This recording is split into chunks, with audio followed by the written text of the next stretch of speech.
గురించి మాట్లాడుకోవడం కోసం అందరం వచ్చినాము. మరి ఇక్కడ గత 10-15 రోజుల నుంచి కూడా నేను అధికారులతోటి మాట్లాడుతున్నా, ఎస్సీ గారితో సిఈ గారితో కంటిన్యూగా మాట్లాడుతూనే ఉన్నా, ఎప్పటికప్పుడు తెలుసుకుంటున్నా.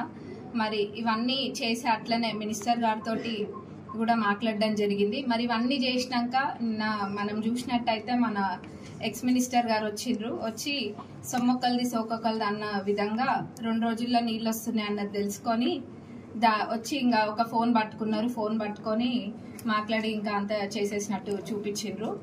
కానీ ప్రజలు కూడా గమనిస్తున్నారు. నేను అధికారులతోటి మాట్లాడుతున్నా, ఎప్పటికప్పుడు తెలుసుకుంటున్నాము. రేపటికల్లా నీళ్ళు వస్తాయి మనకి. ఇదే కాదు, మరి అంత ప్రేమ ఉంటే మన ఎక్స్ మినిస్టర్ గారికి మరి గతంలో చేయాల్సినవన్నీ చేసేది ఉండే. ఒకటి గేట్ వేయించేది ఉండే, వాళ్ళు అది నిర్లక్ష్యం చేసిండ్రు. అది నిర్లక్ష్యం చేసి ఇప్పుడు ఆ 4L దగ్గర ప్రాబ్లం అదే వస్తుంది.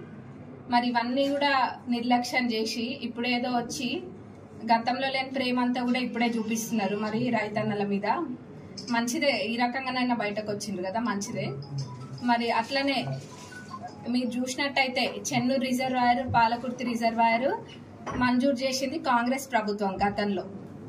ఆ మంజూరు చేసింది కూడా గత 10 సంవత్సరాలలో కూడా దాన్ని పూర్తి చేయని పరిస్థితి. అప్పుడు అంత ప్రేమ ఉంటే మరి ఆ 10 సంవత్సరాలలో దాన్ని పూర్తి చేసి ఉంటే చాలా బాగుండేది, రైతులకు కూడా చాలా లాభం జరిగేది దాని ద్వారా. ఆనాడు రాష్ట్రాన్ని సస్యశ్యామలం చేయాలన్న ఉద్దేశంతో దేవాదుల ప్రాజెక్టుని ప్రారంభించింది కాంగ్రెస్ ప్రభుత్వం. మరి దాని ద్వారా ఈ నియోజకవర్గంలోని రైతులకు కూడా అందరికీ సాగునీరు అందింది. అది కూడా గమనియాలి. రైతులని కాపాడుకునే ప్రభుత్వమే కాంగ్రెస్ ప్రభుత్వము. మరి ఏదో అధికారులతో మాట్లాడనట్టు లేకపోతే ఇంకేం పట్టించుకొని విధంగా ప్రచారాలు ఆపితే బాగుంటది. ఇవన్నీ మానేసి మనం ప్రజలకు ఏ రకంగా ఉపయోగపడాలో ఆలోచించుకోవాలి.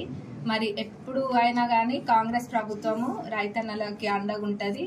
మరి నీళ్లు కూడా నేను చెప్పిన విధంగా రేపు వస్తున్నాయి. మరి టెంపరీ సొల్యూషన్సే కాదు, పర్మనెంట్ గా ఏ విధంగా అయితే మా నియోజకవర్గంలో, మా పాలకుర్తి నియోజకవర్గంలో ఏ విధంగా చేస్తే పర్మనెంట్ సొల్యూషన్ అనేది ఉంటుందో అవన్నీ కూడా నేను అధికారులతో మాట్లాడుతున్నా. మీరు చూసినట్టయితే త్వరలోనే ఏదో ఒకటి వచ్చే ఎండాకాలం కల్లా కూడా అసలు ఇవేమి ఉండవు. పర్మనెంట్ సొల్యూషన్ అనేది తప్పకుండా నేను అది రెస్పాన్సిబిలిటీ నాది, నేను అది తప్పకుండా చేసి తీరుతా అని కూడా మా పాలకుర్తి ప్రజలందరికీ చెప్తున్నా.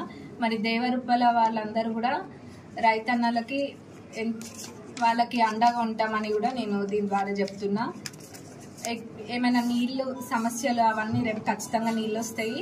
మరి క్షమించాలని కూడా రైతన్నలందరినీ కోరుతున్నా. అది మన తప్పు కాకపోయినా వాళ్ళందరి రెస్పాన్సిబిలిటీ కూడా నాది కాబట్టి నేను ఆ బాధ్యతను తీసుకొని క్షమించాలని కోరుకుంటున్నా. రేపు నీళ్ళు తప్పకుండా వస్తాయని మాటిస్తూ సెలవు తీసుకుంటాను. మరిన్ని అప్డేట్స్ కోసం మా ఛానల్ని సబ్స్క్రైబ్ చేయండి.